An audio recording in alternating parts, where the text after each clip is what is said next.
And next up we have the Kernel Density tool. So I'm going to search for that tool, Kernel Density, in Spatial Analyst. And I'm going to give it the input of Cumberland feature points 1. And I'm going to tell it to start with no population field. And I'm going to give it the same cell size as I did before. And I'm going to keep the rest of the defaults. The search radius is an option, but that would just confuse the point because this is asking about all of the points in the data set. Close. And there's our default display, and I'm going to change that to display by quantile again. So 9 breaks with a value of 0 there that I can change to no color. And there is our output. See, it's a little bit smoother in this case, generally showing the same pattern. I don't see any differences in substance in the way that this is interpreting this, but I know that if I add population in here, that it will look quite different. So let's go to Kernel Density and change the population field to pop10. And I'm going to call that pop. Keep the rest the same. Let that run. Close. And there is our population weighted kernel density function. Classify, quantile, change the 0 to no color, and there we go. And that is a very different pattern.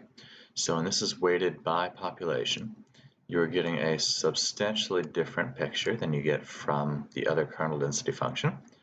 Or let's compare to our population density here. And you could argue that the kernel density is giving a clearer picture. When you're looking at the point density for the population weighted value, you see how you have these little weird circles in the data set. And that's where a raster cell is just close enough to one of those population centers to be given its value. And that's probably not the most accurate way of doing things. Not ideal for that data set. So if we're looking at that, maybe that'll crash on me.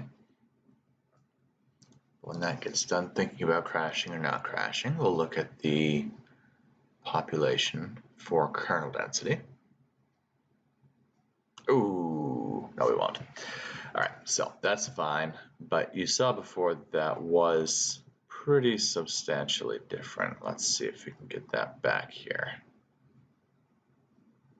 So I didn't save that, so that's wiped, but that's all right. You saw the difference there. So kernel density and point density are similar in concept, but they do have that key difference where point density is looking at a neighborhood that you define.